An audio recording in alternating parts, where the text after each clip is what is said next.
प्रेम से बोलिए श्री सद्गुरुदेव महाराज की। कि आप सभी लोग जय कर रहे हैं या है कर रहे हैं? आपके पास में जो बैठा होगा उसको भी आवाज नहीं आई होगी। तो आप सभी लड़ने में कंजूसी कर लेना, क्योंकि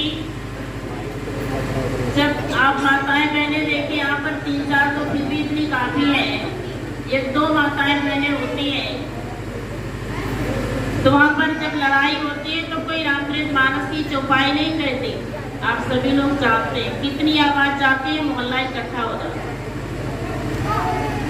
तो लड़ने में कंजूसी कर लेना, पर परम पिता परमात्मा के जयघोष में कंजूसी नहीं करना चाहिए। यदि आप परमपिता परमात्मा के जयघोष को जोर से लगाते हैं तो 2 चीजों की प्राप्ति होगी। 2 चीज क्या है? आपकी जिह्वा पवित्र होगी और आसपास का वातावरण भी स्वच्छ होगा। तो कृपया आप सभी लोग बुलंद के साथ जयकारा लगाएं। बोले आदि शक्ति जगत जननी श्री माता जी की, आनंद कंठ भगवान की, वृंदावन बिहारी लाल की, साचे दरबार की, मानव धर्म की, मानव धर्म की। आगे उपस्थित भक्तिमती प्यारी प्यारी माताओं, प्यारी प्यारी बहनों, प्यारे प्यारे भाइयों, प्यारे प्यारे बच्चों, सम्मानित बुजुर्गों, अभी आप सभी लोग काफी देर से श्री गुरु महाराज के पावन चरण कमलों की छत्र छाया में बैठ करके सुंदर सुंदर भजनों का और साथ ही साथ महात्मा जी के द्वारा आप सभी लोगों ने कल्याणकारी प्रवचनों को यानी सत्संग को श्रवण कर रहे थे। आगे आप सभी लोगों के समक्ष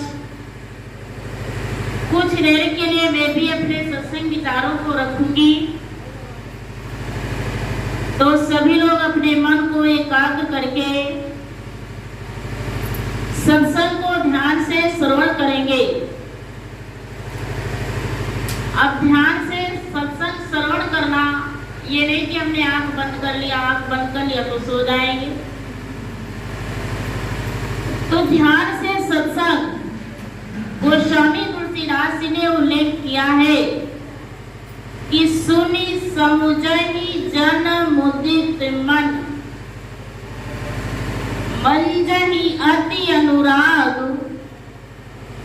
लहै 4 फल अछत तनु, साधु समाज त्याग। ये हम नहीं कह रहे, तुलसीदास जी ने उल्लेख किया है कि जो यह संतों का चलता फिरता प्रयागराज है, सभी लोग प्रयागराज में संगम का स्नान करने के लिए जाते हैं, लेकिन संत गोस्वामी तुलसीदास जी ने दर्शाया कि जो यह संतों का चलता फिरता प्रयागराज है, यह जो संगम है, इस संगम की ज्ञान रूपी अविरल धारा में व्यक्ति गोता लगाता है, तन पवित्र होता है, मन पवित्र होता है। लेकिन कब सुनता है, सुन करके समझता है, विचार करता है तो संतों की संगत के माध्यम से 4 फलों की प्राप्ति कर लेता है। 4 फल क्या है? धर्म, अर्थ, काम, मोक्ष। मानो इस संसार के अंदर आया और सुंदर मनुष्य शरीर पा करके परम पिता परमात्मा ने जब दिया, ईश्वर की कृपा से सुंदर मनुष्य शरीर मिला। मनुष्य शरीर मिलने के बाद मानव का धर्म केवल इतना ही नहीं है कि खाया पिया, यानी दुकान, मकान, रोटी, कपड़ा, बंगला, कोठी नहीं। मानव का धर्म है कि मानव अपने जीवन के अंदर भौतिक जीवन के कर्तव्यों का पालन करते हुए जो सबसे बड़ा कर्तव्य है उस प्रभु को जानना, उसका भजन करना, ध्यान करना, साधना करना। अब व्यक्ति अपने जीवन के अंदर प्रभु का ध्यान कैसे करेगा, प्रभु की भक्ति कैसे करेगा? उसके लिए संत गोस्वामी तुलसीदास जी ने दर्शाया है कि बिना सत्संग विवेक न होई, राम कृपा बिना सुलभ न सोई। राम सिया राम, सिया राम, जय जय राम। राम सिया राम, सिया राम, जय जय राम। होए विवेकी मोह प्रतिभागा, तबे रघुनाथ जन अनुरागा। राम सिया राम, सिया राम, जय जय राम।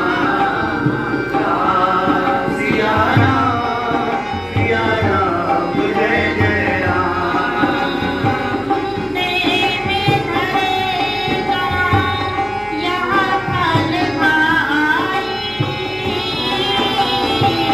भजहु राम सब काज बिहाई।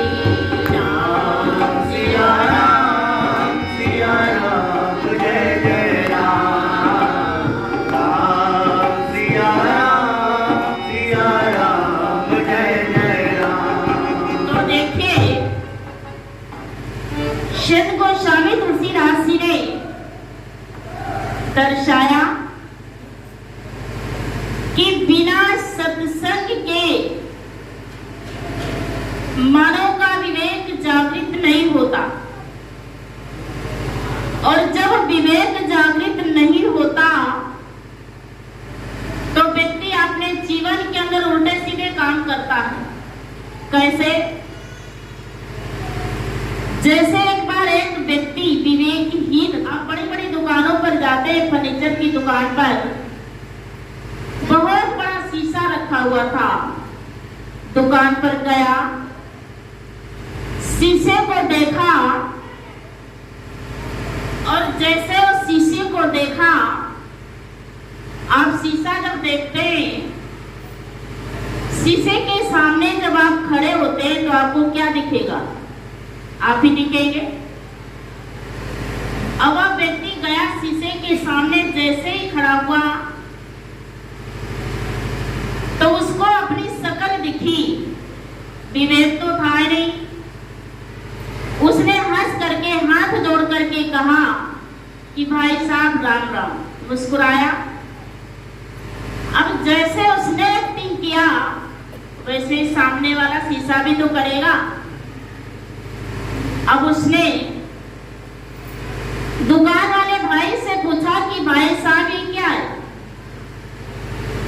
दुकान वाले भाई ने कहा ये शीशा है। उस व्यक्ति को नहीं पता था, विवेक तो था ही नहीं कि ये शीशा है। अब उस व्यक्ति ने कहा कि भाई क्या आप मुझे शीशा देंगे? बोला हमने तो बेचने के लिए रखा है, ले जाइए। ले गया। रास्ते भर शीशे को देखते जाता है, मुस्कुराते जाता है, और शीशा है तो शीशे के अंदर खुद ही हंस रहा है।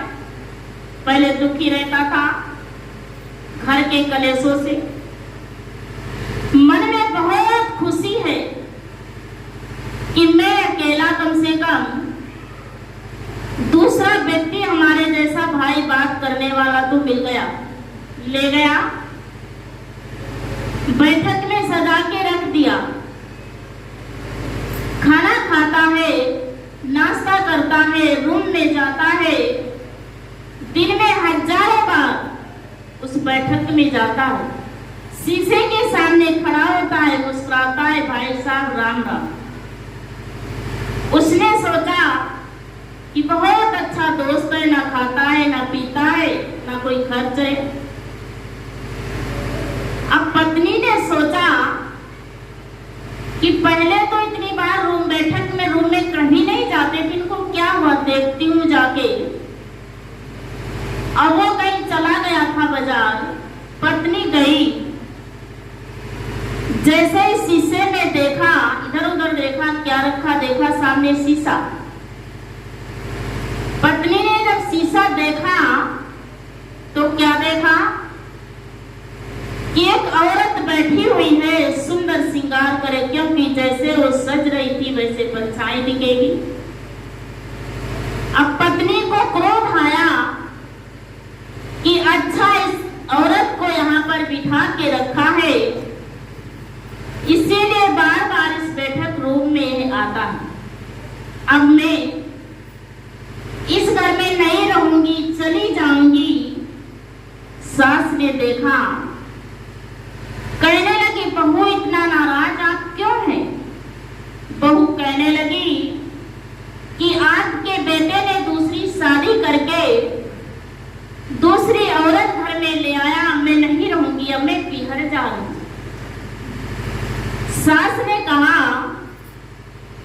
कि चल करके बहू मुझे जरा दिखाना कि वो कहां पर दूसरी औरत बैठी है। बैठक में गई, शीशा देखा तो क्या देखा, अपने आप को देखा। सास कहने लगी बहन जी आप हैं? नमस्ते बहन जी, आप ठीक हैं? अब सास गई बहू से कहने लगी कि तू इतनी बड़ी हो गई हो, तू ये नहीं जानती कि लेडीज जवान है या बूढ़ी हो तो मेरे कैसी है? इतनी बूढ़ी औरत से शादी करके वो कैसे लाएगा? वो कम से कम हमसे बात करने के लिए आ गई। अब बहू कहती है नहीं, मैं देखती तो अब वो जब शीशे में बहू देखती है तो उसको तो कैसे दिखेगा, क्योंकि वो जवान है। सास देखती है तो सास बूढ़ी है तो उसको अपनी परछाई दिखेगी, दूसरी लेडीज वैसे ही दिखेगी, क्योंकि विवेक तो था नहीं।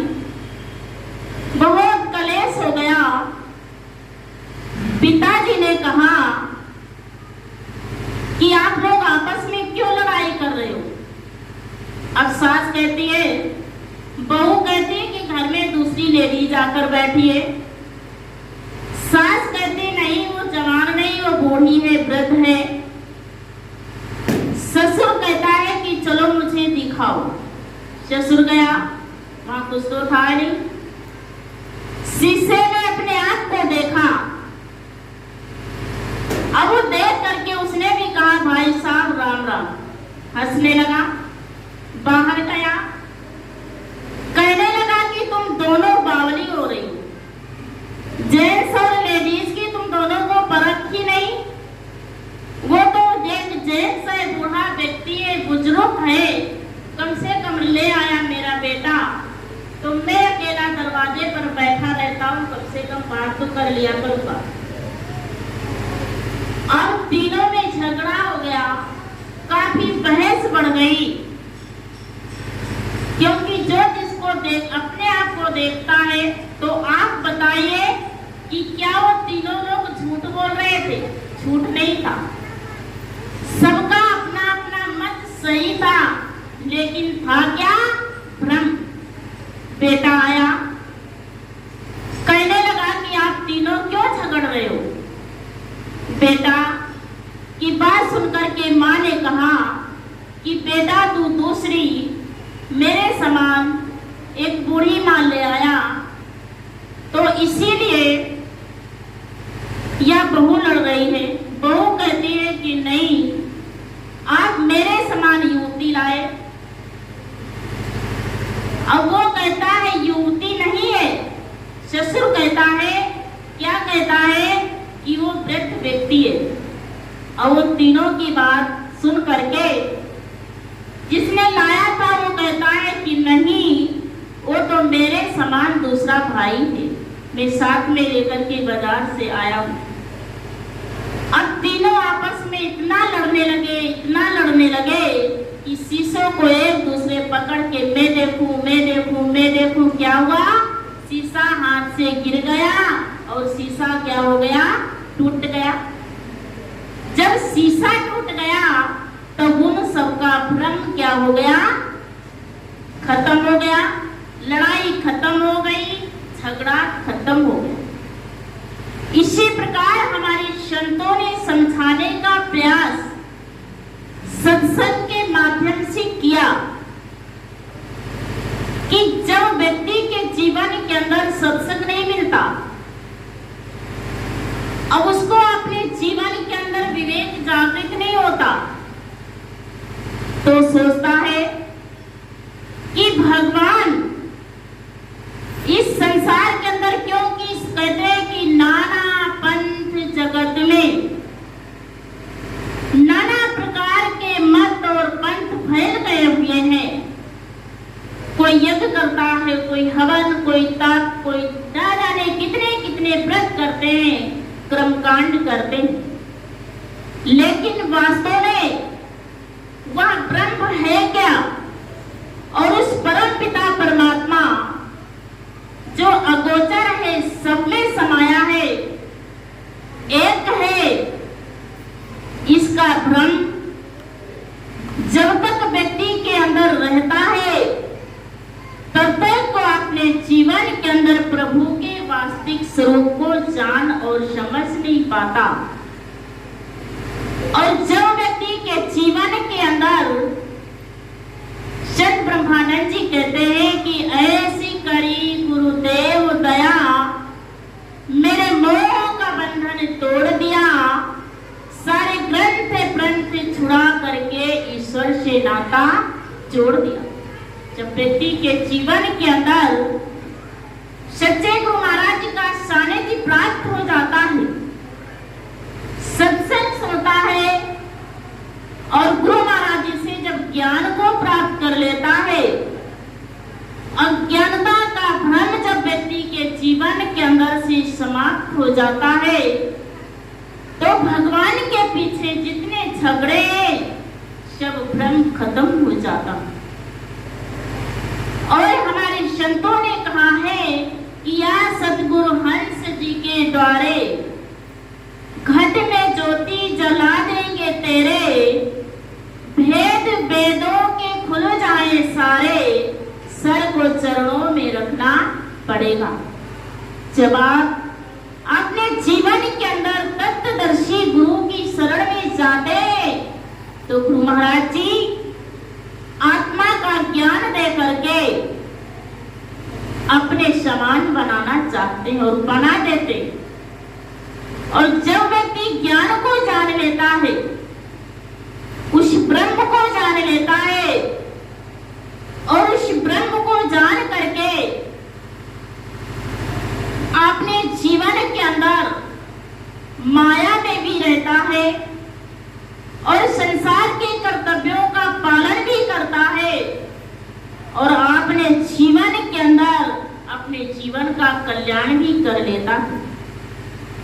तो हमारे संतों ने समझाया कि व्यक्ति कहते हैं कि हो ये विवेक मोह भ्रम भागा, जब व्यक्ति के जीवन के अंदर सत्संग मिलता, और सत्संग कब मिलता है, आप लोग समझे या ना समझे, मैं तो यही समझती हूँ कि आप लोगों के ऊपर उस परम पिता परमात्मा की बहुत बड़ी असीम अनुकंपा है।